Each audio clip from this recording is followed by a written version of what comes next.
Olá pessoal, aqui é a deputada federal Alê Silva e eu venho através desse vídeo explicar para vocês alguns pontos controvertidos aí que nós discutimos na última semana. Vamos falar um pouco sobre a convocação dos manifestos para o dia 15, vamos falar sobre o orçamento impositivo, principalmente sobre os 30 bilhões que o relator quer retirar do poder de domínio do Ministério da Economia e vamos falar também aqui sobre a influência desses 30 bilhões na nossa dívida pública. Então vamos lá. Bom, gente, primeira coisa que eu quero esclarecer para vocês, que muito diferente do que a imprensa tem divulgado, o nosso manifesto do dia 15 não é um ato contra o Congresso Nacional, de forma alguma. É um ato em apoio ao nosso presidente da República, em apoio ao nosso governo executivo, porque nós entendemos que o nosso governo tem sim as melhores propostas.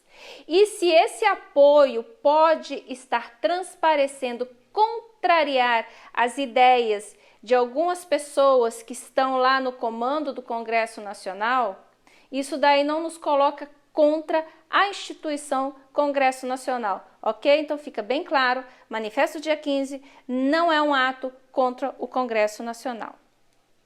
Olha pessoal, com relação ao orçamento impositivo, né, eu recebi assim, algumas pessoas estavam comentando nas redes sociais que a maioria dos deputados, logo no início do ano passado, votaram uma PEC que tornava as emendas parlamentares como pagamento obrigatório, né, as emendas individuais impositivas. Isso é verdade. Mas na época, quando essa PEC foi votada, nós votamos, eu pelo menos votei de acordo com a orientação do governo. Por que tornou-se obrigatório o pagamento das emendas individuais? É porque os deputados queixavam-se muito por causa que nos governos anteriores o executivo deixava de pagar essas emendas muitas das vezes como perseguição ao parlamentar. Então, para evitar esse tipo de discussão, é que houve aí a votação da PEC 2/2015 na data de 26 de março de 2019. Então, dentro daqueles critérios é que nós votamos sim por essa PEC. Porém, cumpre esclarecer que nessa PEC, a 5/2019, não foram discutidos valores nem de emendas individuais e nem das emendas de relatores. Em novembro agora de 2019 foi votado um PLN lá na Comissão Mista de Orçamento, o de número 13.898/2019, onde fez-se a alteração da LDO, Lei de Diretrizes Orçamentárias, onde fixaram os valores aí que seriam destinados ou deveriam destinar às emendas individuais, as emendas de bancada e a emenda de relator.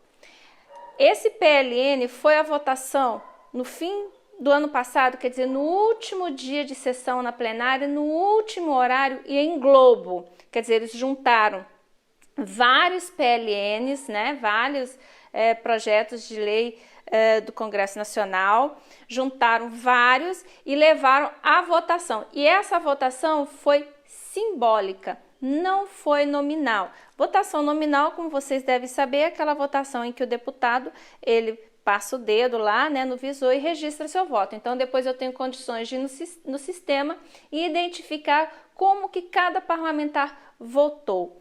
Esse último dia da sessão, salvo engano, foi dia 18 de dezembro do ano passado. Eu estava, inclusive, com o meu pé quebrado. Não sei se vocês se recordam desse fato. Em razão disso, eu estava tendo dificuldade de me locomover dentro lá do plenário. Fiquei um pouquinho mais aos fundos e aí houve a chamada para a votação dos PLNs.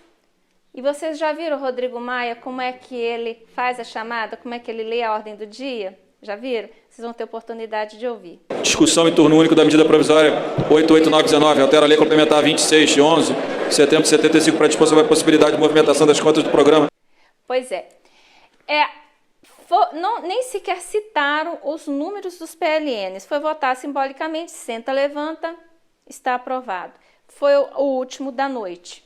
Na época não houveram debates sobre o tema, não discutiram a respeito, porque quando é simbólico e assim a toque de caixa, né, de madrugada, as pessoas realmente não se animam muito para definir. Mas também existe aquela pressão dos líderes, né, que sempre pela maioria, nunca pela minoria, a maioria dos líderes, eles fazem aquela pressão seguinte, que muitas das vezes, mesmo que um líder de algum partido discorde de se votar uma proposição na forma nominal, muitas das vezes ele prefere deixar para debater aquele tema no momento mais oportuno, como por exemplo após o veto presidencial, porque após o veto do presidente tem-se argumentos a mais para se discutir aquele projeto de lei. Então, ele foi votado de forma simbólica. Então, assim, nos últimos 45 minutos do segundo tempo, conforme previsão regimental, né? Nosso regimento interno está precisando de uma mudança, mas, enfim, ainda não tivemos tempo para fazer. Nos últimos 45 minutos, o relator do orçamento incluiu no PLN o valor de 30 bilhões a título de emenda de relator.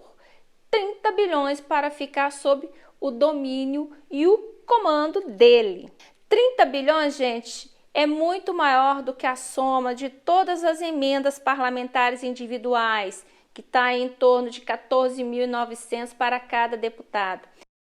É muito maior do que o valor das emendas das bancadas estaduais, que para Minas Gerais, por exemplo, para 2020, está previsto o valor de 139 milhões. Para vocês terem ideia, o Brasil tem agora, para 2020, apenas 20 bilhões para investir em infraestrutura no país inteiro. Então, um único relator, um único deputado quer ter sob seu domínio 30 bilhões. Bom, esse veto, então, veio para o Congresso Nacional para ser votado, né, mantido ou derrubado. E foi aí que nós tivemos a oportunidade de debatê-lo, inclusive tomando ciência dos vários prazos colocados nesse PLN 13.898/2009, que, se não cumpridos pelo Executivo, gera responsabilidade do governo, gera crime por responsabilidade. Nesse PLN 13.898/2019, há também a previsão de vários prazos para serem cumpridos pelo Executivo sob pena dele responder por crime de responsabilidade, o que pode caracterizar um impeachment.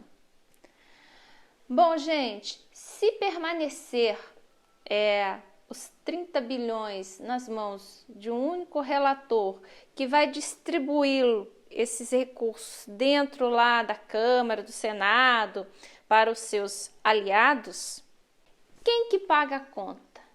Hein? É você, cidadão. Como que você paga essa conta? Porque se esses 30 bilhões fugirem da previsão de arrecadação do governo federal, o que o governo federal tem que fazer? Emitir certidões de dívida para compensar essa diferença e depois pagar juros sobre ela.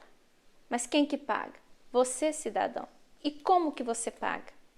Através do aumento dos preços, porque isso gera inflação, ou aumento de tributos, impostos, o que o brasileiro não aguenta mais. Por isso que nós somos totalmente favoráveis à manutenção do veto 52. Para que se pratique justiça, não é correto que um deputado federal fique com o domínio de boa parte do orçamento do executivo a seu bel prazer, porque não há nada que o obrigue a distribuir esses recursos de forma igualitária. Logo, regiões que não têm representatividade dentro da Câmara vão ficar prejudicadas, porque não receberão nada desses recursos. Valores, cotas extra-orçamentárias, emendas que muitas das vezes o executivo cede aos parlamentares, isso não é crime, de forma alguma. Muitas das vezes é para fortalecer as suas bases, mas até isso tem que ser feito dentro da razoabilidade, para que não vire moeda de troca e nem motivo de chantagem dentro do Congresso Nacional. Por essas e por outras, meu povo, é que dia 15 eu vou.